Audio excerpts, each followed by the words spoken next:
আমাদের দেশের অতি সুপরিচিত একটি ফল হচ্ছে তাল।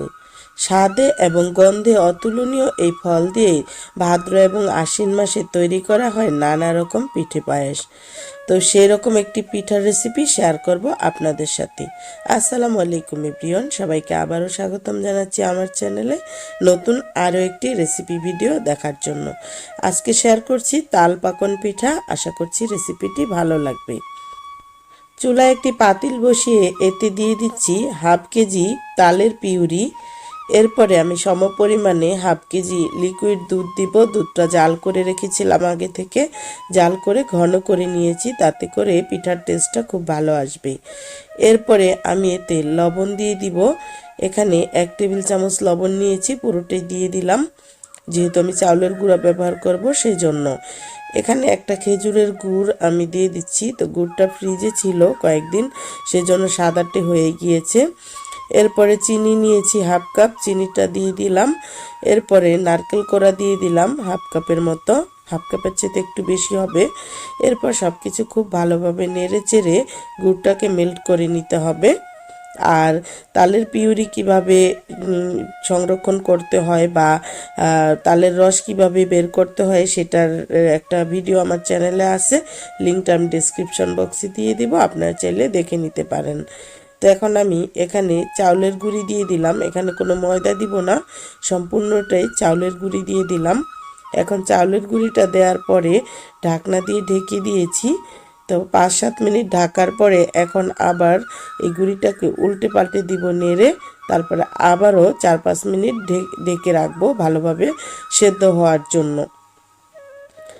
আর এখানে আমি হাফ কেজির চাইতে কিছুটা বেশি চাউলের গুঁড়ি দিয়েছি। তো কোনো ধরনের পানি ব্যবহার করিনি এই কাইটা খোলানোর জন্য। এই দুধ এবং তালের পিউরি দিয়ে আমি একটা স্মুথ কাই খুলে নিব, একটা ডো তৈরি করে নিব। তো আবারও ঢেকে দিচ্ছি 4-5 মিনিটের জন্য।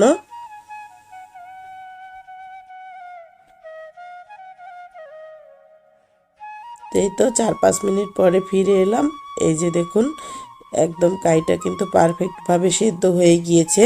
তবে আটার কাই হলে সেই ক্ষেত্রে কিন্তু খুব বেশি সময় লাগে না, চাউলের হলে সেটার ডোটা তৈরি করতে একটু বেশি সময় লাগে, সেজন্য একটু বেশি সেদ্ধ করে নেবেন।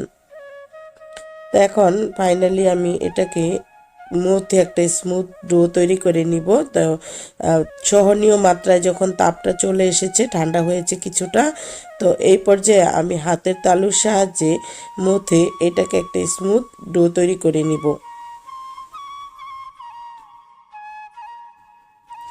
এই যে এভাবে হাতের তালুর সাহায্যে ডলে ডলে মধ্যে একটা নরম সুন্দর একটা স্মুথ ডো তৈরি করে নিব, তা না হলে কিন্তু পিঠার শেপ সুন্দর হবে না।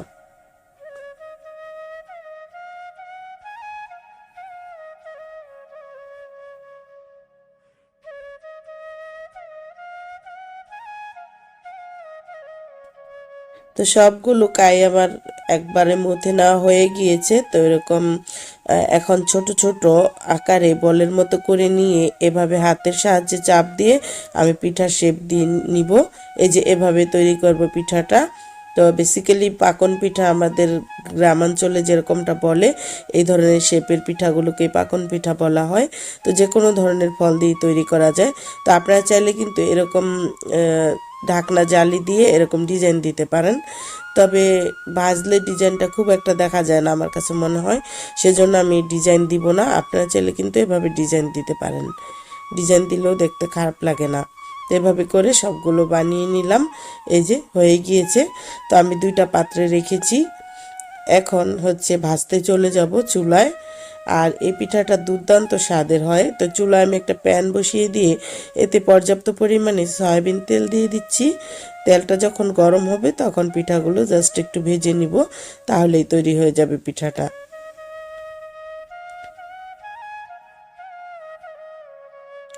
তো এখন তেল গরম হয়ে যাওয়ার পরে আমি পিঠাগুলো দিয়ে নিব, 2-3 বেচে ভেজে নিব পিঠাগুলো অল্প অল্প করে দিয়ে। একসাথে খুব বেশি দেয়া যাবে না, প্যানে যতটুকু ধরে ঠিক ততটুকুই দিব, এর চেয়ে বেশিটা দিব না। 2-3 বারে আমি ভেজে নিব পিঠাগুলোকে। আর এভাবে ভেজে এই পিঠাটা তৈরি করলে বেশ কয়েকদিন রেখে খাওয়া যায়, অনেক বেশি মুচমুচে থাকে। তো ভিতরে যেমন নরম থাকে আর উপরে কুরকুরে থাকে, খেতে দুর্দান্ত স্বাদের হয়। তো এই যে দেখুন অটোমেটিক একটা ডিজাইন চলে এসেছে, যেহেতু এটা চাউলের গুঁড়া সেই জন্য এরকম ফাটা ফাটা একটা ডিজাইন চলে এসেছে, সেজন্য আমি ডিজাইন দিইনি। তো ভেঙে যাবে না পিঠাগুলো, দেখতে এরকম ডিজাইন হবে। আর খেতে তো দুর্দান্ত হয়, যেহেতু আমি খেজুরের গুড় দিয়েছি, দেন হচ্ছে নারিকেল দিয়েছি। পিঠার মেন ইনগ্রিডিয়েন্টস কিন্তু খেজুরের গুড় এবং নারিকেল। তো আপনারা হাতের কাছে খেজুরের গুড় না থাকলে আখের গুড় দিয়েও কিন্তু তৈরি করতে পারবেন। এই তো তৈরি হয়ে গেল মজাদার তালপাকন পিঠা।